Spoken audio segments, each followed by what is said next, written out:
Hello everybody, it's Talia from Motherhood, The Real Deal, and I'm here with Kim Raine, who is a lifestyle and health coach stroke mentor.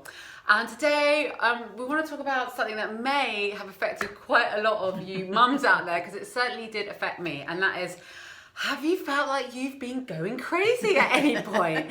Because in new motherhood and in various other points of motherhood, I have definitely felt like I have been going crazy. And I laugh now, but it's definitely not funny, because when you're in that hole of feeling crazy and you're wondering what on earth is going on with you, it can be quite frightening. Yeah. And I kind of like concluded after much sort of questioning that maybe it could be hormones.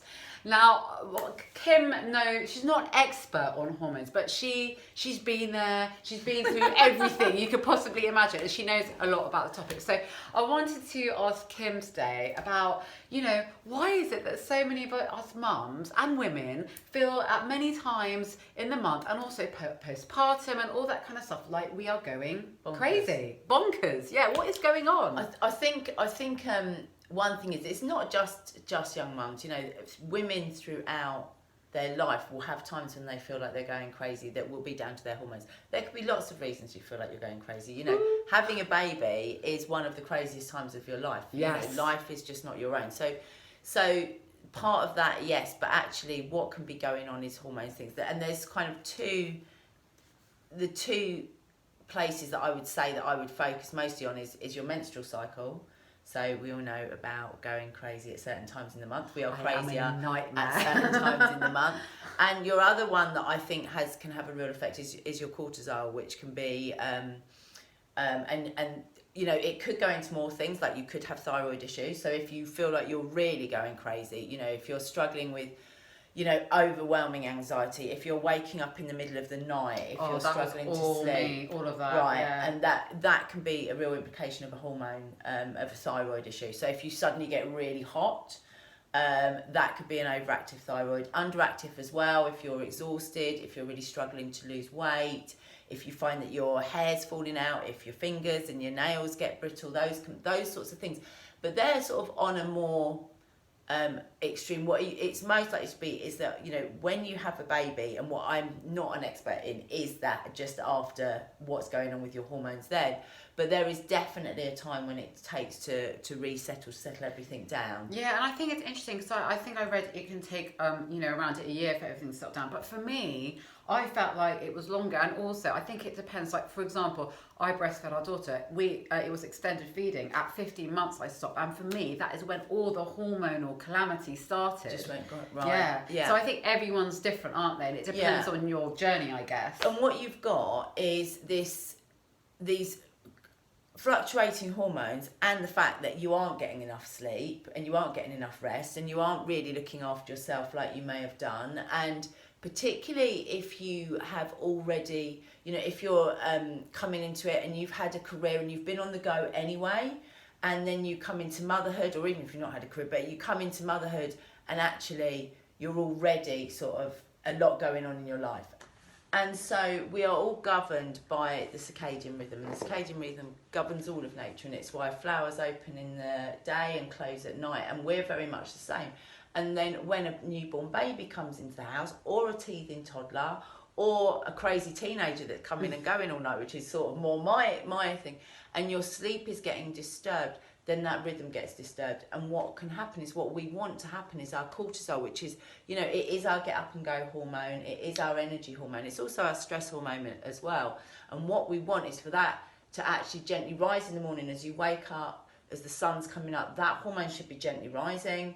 And as the day goes on, by about 2-3 o'clock in the afternoon, as the light begins to go, that hormone's coming down. And that's how it should go, okay? So that doesn't happen. So I was going to say, does that mean if you've got a screaming flowers. baby or toddler or whatever waking you up at 1 a.m. or 5 a.m. or whatever time it is, you're suddenly like, and you're suddenly your cortisol's going, because you're suddenly in that fight or flight situation. Yeah, which makes it feel crazy. Your body gets used to producing this stress hormone that can make you feel quite crazy. So you know that if you're woken up at 2 o'clock in the morning by a screaming baby, you're going to feel a bit crazy then, and that's probably okay.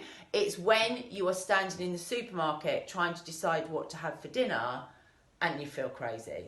You know, it's when you are just trying to get yourself to go out the door and you feel overly emotional. That's when, you know, it's not quite right. And that's when sometimes these hormones can be kicking in at the wrong time because they get, you know, deregulated, and they've been thrown out of that rhythm, and they're never going to be thrown out of that rhythm more than when you've got young children. That makes sense. And you know, I'm sure a lot of people are thinking, oh yeah, that's me. So when you've got that feeling of crazy, and you know, presume that is your hormones, what on earth can we do? Okay, so I know you're not an expert, but what can we do?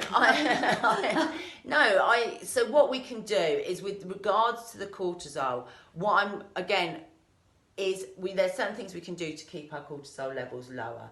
And the first thing is manage our stress. Now, if you have your immediate stress, you have your children or whatever's going on there, but is there other things outside that you can control? And it is looking at what else you can control. You know, maybe you can get some help. Maybe you can actually step back and think, you know, does all of this need to be done right now? Am I actually investing in my own self-care? Which it's so difficult to do, but even if it's that you can get half an hour to go and have a bath. Yeah, and self-care is so important at any stage of motherhood, any stage. Yeah, and what it just helps to do is just to bring you back down to that kind of level. So it's like, imagine, you know, you're a computer and you've got all those windows open, which is what it's like being a mum. You know, that's my computer. Yeah, exactly. In life and on the desktop too. And you're running around, and you know, you've got appointments, you've got all these commitments, all these things you want to do, and you want to be the best mum in the world, and you want to look fantastic, and you want to be this. You just can't. And it just doesn't happen. So it's like you've got all these windows, and eventually it's going to start whirring. Yeah. You know, and when you get the little ball on the computer. And so it's by going and having a bath, by going and having a walk, maybe just going and having a coffee with a friend. Even if even if it's just some good company where you've got the kids and you're not actually removing yourself from the stress. You know, we can't all go and check into a spa, unfortunately, for the day. I know, that's it. But even if you can do stuff like that, what that's going to do is help shut some of those windows down. Yeah.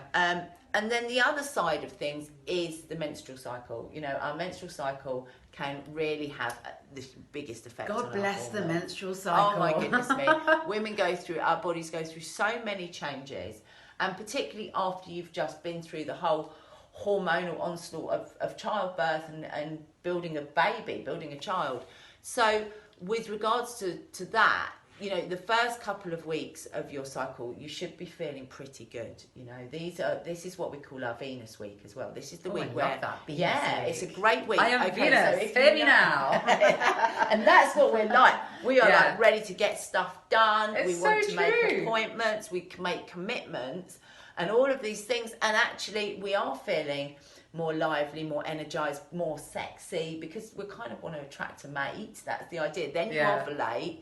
And then you come into the luteal phase, and this is where things can go a little bit crazy, skew with. And in this time, really, this can be when we really want to retreat and we want to spend more time on our own. And maybe it's a time to look at your diary as well and just think, you know, what can I take out of my diary? Yes, don't overschedule yourself when you might be feeling a bit crazy. Yeah, absolutely. And you know, these are the times when you might not exercise so hard. You might do yoga and walking instead of HIIT training and sprints, you know, or running, or, you know, these are the times when you will keep your diary a bit freer. It's also the time when you can find yourself thinking, oh, Jesus, why did I commit to all that stuff 2 weeks ago when I was in my Venus week? And I was like, bring it on, well, I'm ready. Me. Cancel. And then all of a sudden... So what you can do around those times when you feel like chocolate and wine is the absolute opposite. It is about keeping your blood sugar stable. You know, so eating life force foods, staying away from alcohol, staying away from caffeine, and just trying to give yourself that, change your state, because you're going to want to feel better. And what do we like to do? Chocolate and wine, definitely. Coffee. Is that actually look for other ways of doing that. So again, it's back to that bath, but the walk, maybe go to the cinema. Try and think of other things that you can do that are going to sort of reward you and make you feel better without coming from sugar and caffeine and alcohol, because those are the three things that can really interfere with your hormones. Yeah, and it revs you up even more. It's the opposite to what you need. Absolutely. And it's quite a low-hanging fruit to deal with that one. Yeah. It's an easy one that everyone can do. So personally, when I'm in that crazy phase, even though I want to do all the bad stuff, I will either go to do some yoga or be like meditating hard like every day. Hardcore meditation. What do you do? So for me, I do the meditations now, but that has, as I say, back in the days, one of the things when I had younger children, and I wish I'd known about meditation then. I wish, because they'd be a lot less crazy. But is manage my blood sugar, look after myself, and just be kind to myself, and just think, actually, like you say about counsel. Is there stuff that I want to take out my diet? I'm much more aware of that now, that actually there are times of the month where I'm really want to be out there, I want to be in front of the world and do all these great things, and there are times when I don't. And if I schedule that way, then I'm able to balance that out a bit and keep my blood sugars stable. It makes such a huge difference. When people come to lose weight or anything, and you get their blood sugars stable, they can't believe how much better they feel, because it has a huge effect on your hormones. The other thing is, eat a diet that's really rich in fat, because all our hormones are made from fat. All our hormones are made from cholesterol. So the more you are giving those building blocks to your body, so avocados, olive oil, all of that sort of stuff, they're actually more stable, the better quality you're creating, because you've got better building materials. Love it. So healthy fats, get involved with the healthy fats. Definitely. So I think that's a really great discussion around why we might be feeling crazy and what we can do. And it is okay to feel crazy, but just know that at those times of the month that you need to be kinder to yourself, and you need to kind of like have a strategy to make you feel a little bit less crazy. Yeah, and know that everybody else feels pretty crazy either, because and if they're saying they're not, they're lying. Yeah, they're lying. Or they're meditating. Yeah, or they're meditating. So Kim, thank you so much. You're welcome. I'm going to include all of Kim's information down below, what she gets up to, what you can get involved in that she does. And please stay tuned, because we are going to be doing a meditation series to follow. So if you're feeling crazy and feel like you need to meditate, we are going to get you on that trajectory, and it's not going to be painful. Oh, it's so painless. Yeah, totally painless. All right then. Thanks everyone for watching. Bye.